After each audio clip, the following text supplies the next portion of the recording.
Good morning. Thank you so much, Harold, and thank you all for inviting me, and welcome back to Washington. It's great to have you here. I'd like to extend a special greeting to the great firefighters from my home state of Maine. In my work as co-chair of the Congressional Fire Services Caucus, John Martell, Mike Melhorn, and so many others have been invaluable sources of insight, information, and assistance. And like firefighters from throughout the United States and Canada, they are a source of inspiration to me. The website of the Professional Firefighters of Maine has a page of news briefs from around our state titled On the Front Lines.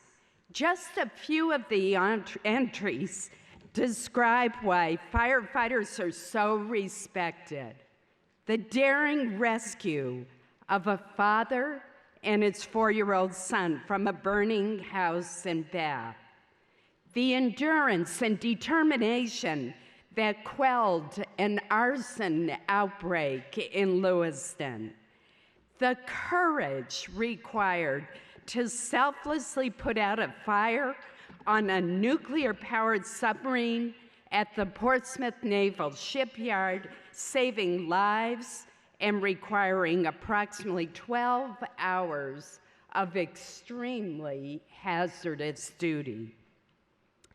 Then there are the charitable efforts like Operation Warm to provide winter coats to children, the Fill the Boot campaign to fight muscular dystrophy, and the ongoing efforts to educate the public about the dangers of carbon monoxide poisoning.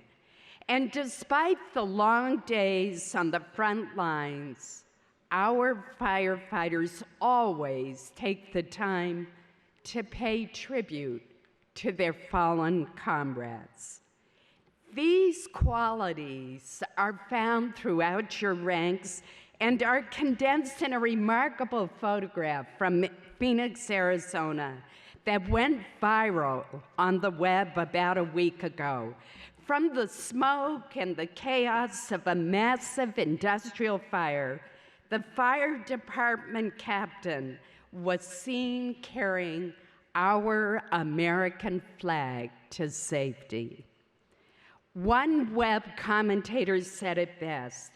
The most inspiring thing about the photograph he called amazing is that you firefighters do amazing things like that every day. Whether you serve in a large city or a small town, whether you are called to a major catastrophe or a local emergency, you respond when the alarm sounds. You head into danger that others flee. You risk your lives to save lives, and we are so grateful. We, members of the Congressional Fire Services Caucus, recognize that our gratitude should not just be expressed in words. It must be accompanied by the resources that help you defend our people against the ever-present threat of fire and its often disastrous effects, as well as the newer challenges of terrorism and threats of hazardous material exposure. Since 2001, the Fire Act Grants Program has been an effective and efficient way to provide those resources. Equipment, vehicles, training, strengthen our fire services, and help protect firefighters and emergency responders. The direct aid awarded to our fire departments through fire grants is proof that this program succeeds in delivering support where it is needed.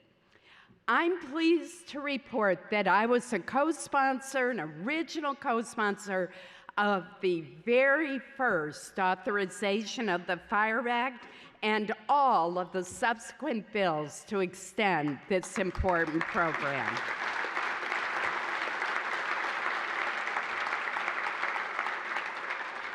And I recently led a bipartisan letter with Senator Carper and Senator Tester to the Homeland Security Appropriations Subcommittee requesting funding for both the Fire Act and the SAFER Act at levels higher than proposed in the President's budget.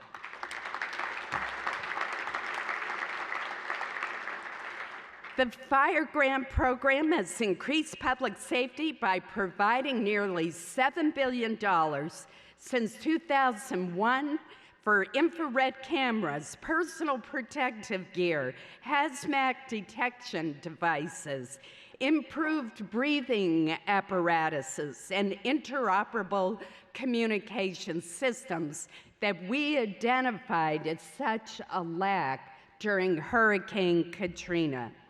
This equipment is vital to ensuring the safety of firefighters as you respond to emergencies and protect our communities. But the cost of this equipment continues to rise year after year.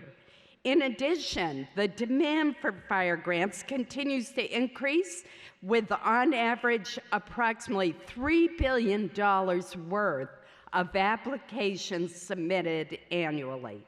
Similarly, the SAFER Grant Program provides much-needed funding for fire departments to recruit, hire, and retain firefighters. This program is critical because 2/3 of all fire departments in our nation do not have sufficient personnel.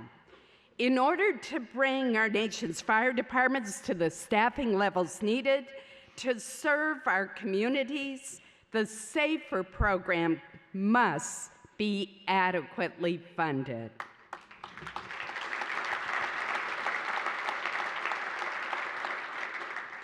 In addition to these programs, there are many other initiatives in the Senate that I've been proud to sponsor and support. The Fire Sprinkler Incentive Act that I sponsored strengthened tax incentives to encourage commercial building owners to invest in fire sprinkler retrofits for facilities such as commercial office spaces. I've also been the lead co-sponsor of the Federal Firefighters Fairness Act.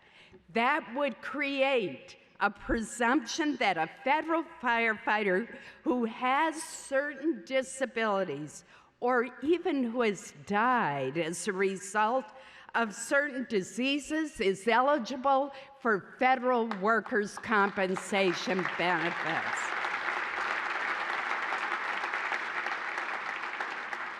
You know, when I first introduced this bill years ago, I did some research and I found that so many states, including my own state of Maine, provide such benefits. So why is there no such protection for firefighters employed by the federal government? They too put their lives on the line to protect some of our nation's most critical assets and infrastructure. And yes, these brave men and women deserve the same occupational safeguards and benefits than their colleagues at the local level.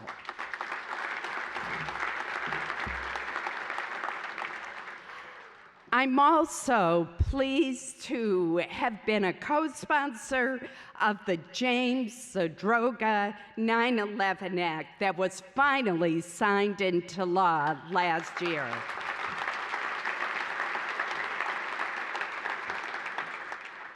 The fundamental obligation of government is to protect its people.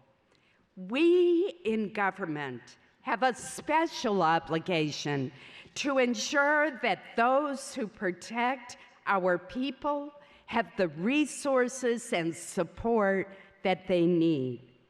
Most of us cannot imagine the courage and selflessness that it takes to enter a burning building or approach a blazing truck or railroad car that may be about to explode, especially when others are fleeing in the opposite direction.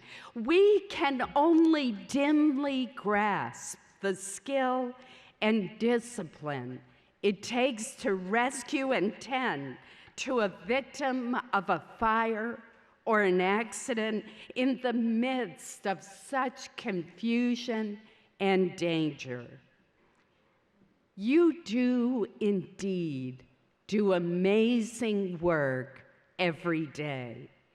I am so proud and grateful to each and every one of you, and I am committed to continuing to work with you to develop the necessary policies and legislation to ensure that the courage you demonstrate every day is never taken for granted and is always honored.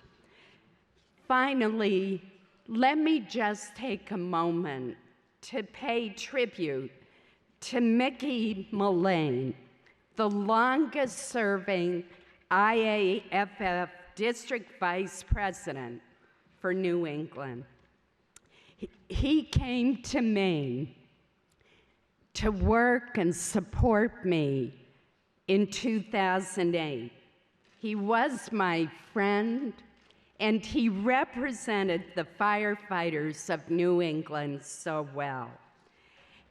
As John and Mike from my state know, my favorite day in that campaign was when we loaded up firefighters and traveled around southern Maine, stopping at IAFF fire stations along the way, and led by firefighters on motorcycles with Mickey on the bus, giving everybody their orders on what should be done. I am so grateful to all of you. We will miss Mickey so much, but I am proud to honor his legacy by continuing to support your vital work. Thank you so much. Thank you. Thank you. Thank you.